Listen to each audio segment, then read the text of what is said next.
क्यों दिखाई देते हैं? परेशान तो रहूंगा ना पार्वती, आखिर एक बेटी का बाप जो ठहरा। पार्वती, अब उसके हाथ पीले करने का समय आ गया है।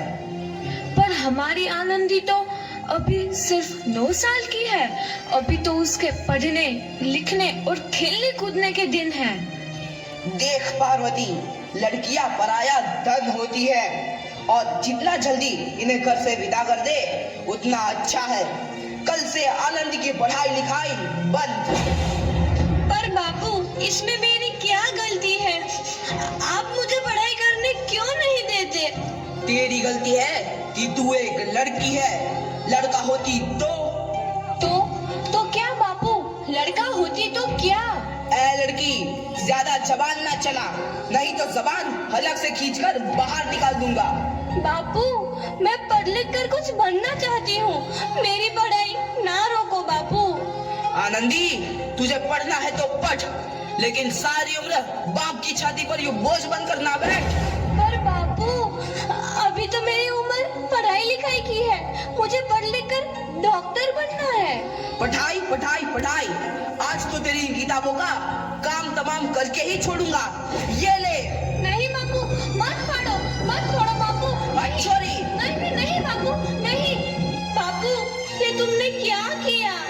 तुमने मेरी इन किताबों को ही नहीं फाड़ा बापू, मेरी किस्मत फाड़ दी, मेरी किस्मत। ये कॉपी किताबें ना सिर्फ छोरों के हाथ में अच्छी लगती है, लड़कियों के हाथ में तो सिर्फ मेहंदी अच्छी लगती है, मेहंदी। पर बापू, मैं लड़की हूँ तो क्या हुआ?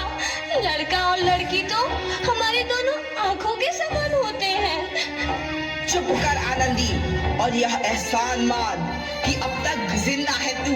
कहीं बचपन में गला दबा कर मार दिया होता तो यह तेरी बकबक नहीं सुननी पड़ती आज। पर बापू, मुझे चूल्हा जलाना अच्छा ना लगे है। देख छोरी, जितना जल्दी हो तू चूल्हा जलाना सीख ले, उतना ही अच्छा है तेरे लिए। और हाँ, तेरा ब्याह तो होगा, वो भी कल के कल। अबला जीवन है तुम्हारी यही कहानी। आंचल में है दूध और आंखों में है पानी। मुझे माफ कर दे बेटी, तेरे बापू के जिद के आगे मेरी एक न चलेगी। माफ कर दे बेटी, मुझे माफ कर दे। इस प्रकार मात्र 9 वर्ष की छोटी उम्र में आनंदी का विवाह गोपाल राव जोशी से हो गया। बाल विवाह एक सामाजिक कुरीति है और इस कुप्रथा का शिकार होना पड़ा आनंदी को। 5 वर्ष बाद आनंदी 14 साल की हो गई है। उसके घर एक शिशु ने जन्म लिया है। देखते हैं आगे क्या हुआ। देखिए ना, इसे क्या हो गया है? इसका माथा तो अंगार की तरह तप रहा है। इसे तो बहुत तेज बुखार है। आप बिना कुछ भी बोलते हैं, दीजिए मुझे।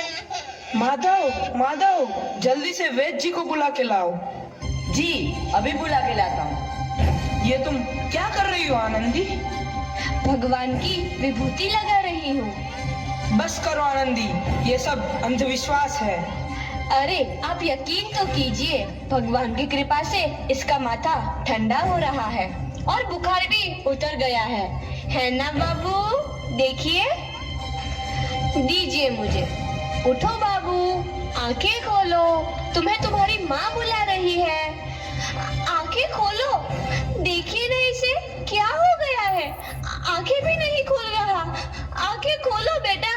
आप चुप क्यों है? आंखें खोलो बेटा, आंखें खोलो। आनंदी, हमारा बेटा कभी आंखें नहीं खोलेगा। नहीं, ऐसा नहीं हो सकता। मेरे बेटे को मुझसे कोई नहीं छीन सकता, कोई नहीं छीन सकता।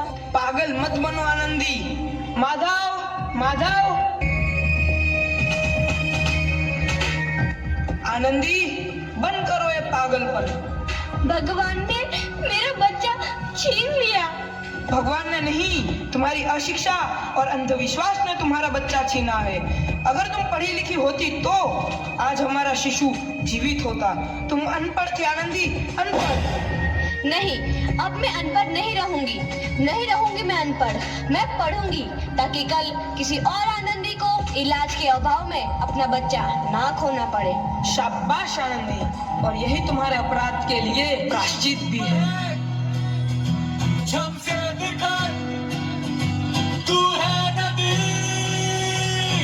आनंदी, तुम्हारी 12वीं का परिणाम आ गया है। तुमने पूरे कॉलेज में प्रथम स्थान अर्जित किया है। आनंदी, तुम्हारी मेहनत रंग लाई है। तुम्हें शिक्षा वृत्ति मिली है। ये लो तुम्हारे अमेरिका जाने की टिकट। मुझे शिक्षा वृत्ति मिल गई, मैं अमेरिका जा रही हूँ। पर ये सब मैं अकेले कैसे कर पाऊंगी? आनंदी, अपने आप को इतना कमजोर क्यों समझ रही हो? फिर इतना पढ़ने लिखने का क्या फायदा? तुम अभी गवार की गवार नहीं हूँ मैं अब गवार।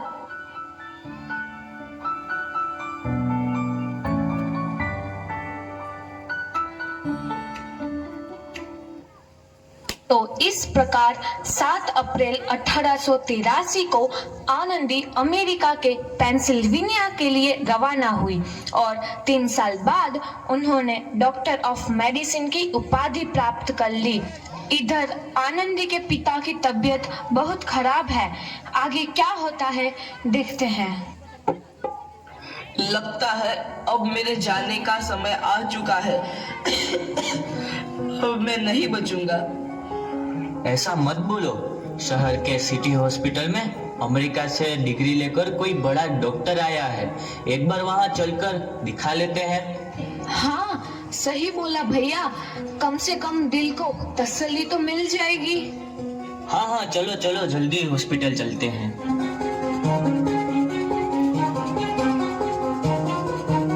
इस मरीज की हालत तो बहुत ही खराब है। कोई चमत्कार ही इसे बचा सकता है।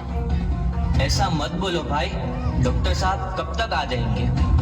लो आ गई डॉक्टर मैडम। डॉक्टर मैडम जल्दी देखिए, मरीज की हालत बहुत ही खराब है।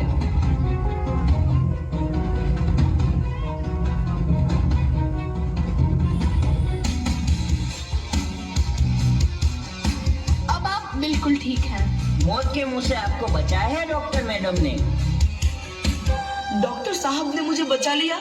मुझे मिलना है डॉक्टर साहब से।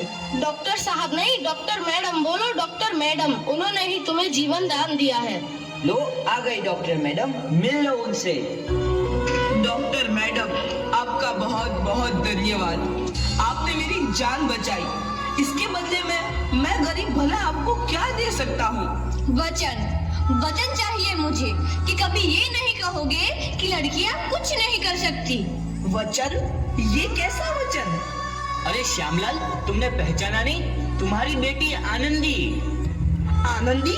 मेरी बेटी आनंदी डॉक्टर? हाँ बापू, वही आनंदी जिसके लिए बचपन में तूने चूल्हा और दूल्हा के अलावा कुछ नहीं सोचा था। आनंदी, आनंदी मेरी बेटी, मुझे माफ कर दे। मैं तेरा गुनहगार हूँ बेटी। नहीं नहीं बापू, वही आनंदी जिसके हाथ पीले करके तुम उसकी सारी जिंदगी काला कर देना चाहते थे। माफ कर दे मुझे मेरी बच्ची, माफ कर दे। मैं तेरा अपराधी हूँ मेरी बच्ची, माफ कर दे। नहीं बापू, मैंने तो तेरा एहसान चुकाया है। याद है ना अपना एहसान जो बचपन में तुमने मुझ पर किया था?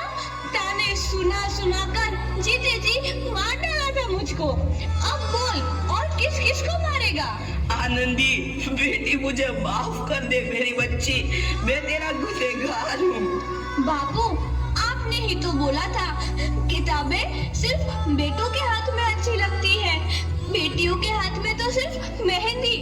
बेटों और बेटियों में फर्क करना दो आंखों में फर्क करने समान है। एक का पढ़ना और दूसरे का ना पढ़ना सामाजिक अंधकार है बापू, सामाजिक अंधकार। उपकार मांगता हूँ मैं तुझ जैसी बेटी का, जिसने सारी उम्र मुझसे कुछ ना मांगा तो सिर्फ बराबरी का दर्जा। वरना सच तो यह है कि मैं तेरी माफी के लायक भी ना हूँ। मुझ जैसा बाप तेरी बराबरी कर सके उसके मैं लायक भी ना हूँ मेरी बेटी, मैं लायक भी ना हूँ।